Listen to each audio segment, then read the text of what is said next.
Good afternoon with the Friday edition of your Panhandle Roundup. I'm Beatrice Reyna. A Texas man arrested at a Scottsbluff motel in September is sentenced on 2 drug charges. 32-year-old Oscar Agüero pled no contest to possession with intent to distribute fentanyl and meth and was sentenced to 3 to 5 years in prison on each count. A search warrant found Agüero was arrested at the Capri Motel with stolen property, drugs, and more than $3,000 in cash. His sentences will run concurrent. The Scottsbluff City Council in the process of finalizing its redevelopment plan of the KMart Plaza. The council taking up the discussion this week, and a key component of the proposal is to increase the occupation tax from 0.5 cent to 2% for infrastructure improvements. The council gave first round of approval. And with only 5 days remaining in this year's legislative session, an Omaha senator is threatening to once again disrupt proceedings over transgender rights. A bill is up for debate that would ban students from using restrooms that do not align with their biological sex at birth and forbid transgender female athletes from playing school sports on girls' teams.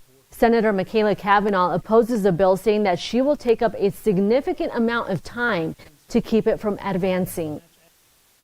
We need to put these protections into law so that girls are not forced to compete against boys, and so that boys and girls are not forced to share the intimate space of a locker room or bathroom. Point of LB 575 is discrimination. The discrimination and the hate and the bigotry is the whole point.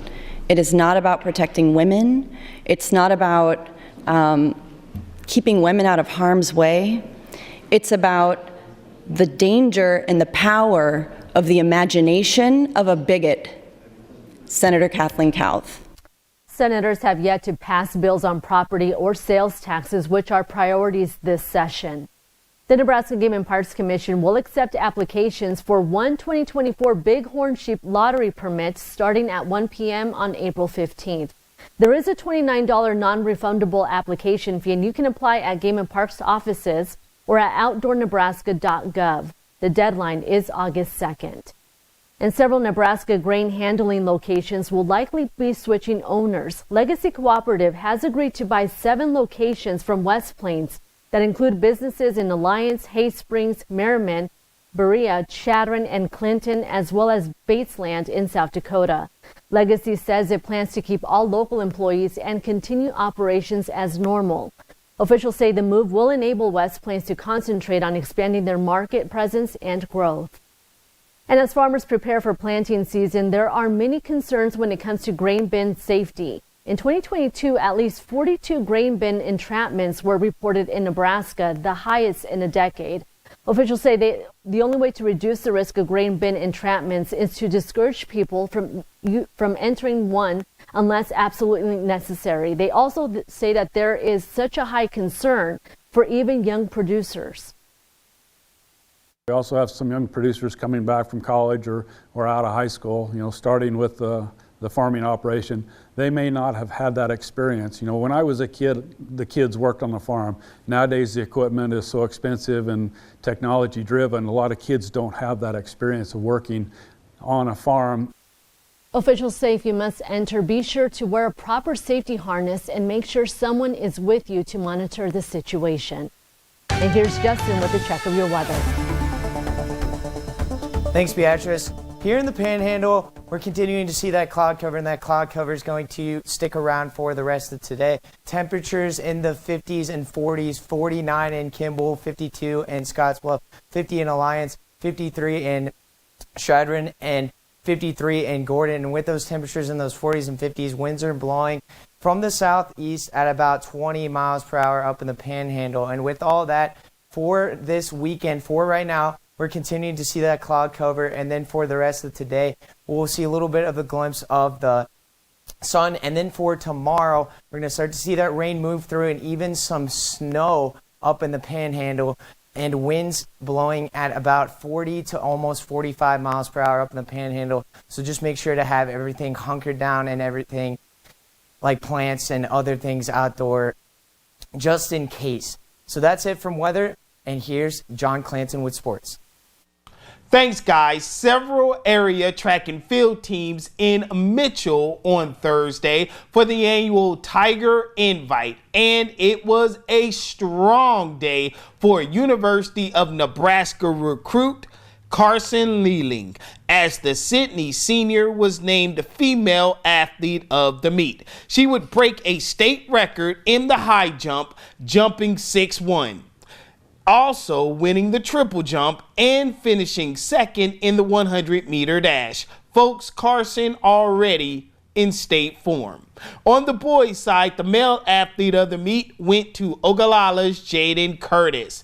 He would earn wins in both the 110 hurdles and 300 hurdles. Now, here's a look at the final event winners on the day. We start with the girls. And in the girls' final standings, as you see, folks, there's a lot of SI next to names. It was a big day for the Sydney ladies. Lady Raiders would take home top team honors, scoring 153 points. Garing taking second with 83 points. To the boys' final standings, and it was another Red Raider win, as the boys score 120 points to hold off Garing, who finishes with 93 points. Great job by all the track and field athletes participating out in Mitchell on Thursday. And finally, Nebraska men's head basketball coach Fred Hoiberg receiving a big honor on Thursday. He was chosen as the Jim Phelan National Coach of the Year. This past season, Hoiberg guided the Huskers to one of the most successful years in program history, as Nebraska went 23-11 and reached the NCAA men's tournament. He becomes just the second Husker men's head basketball coach to receive the honor. Tim Miles received the award in 2014. That's all for sports. Everyone have a great weekend. Victoria, back to you, so see ya.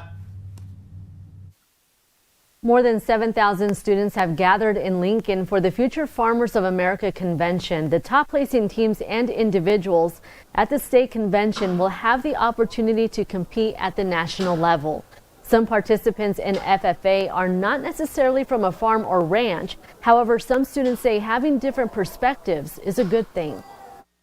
I am so glad that more and more people are coming in and realizing that agriculture is important, because I grew up on a family ranch. My dad works a blue-collar job, so it's very important to me to see all these kids, and I love seeing all of these kids come together and ultimately work towards a better future for agriculture.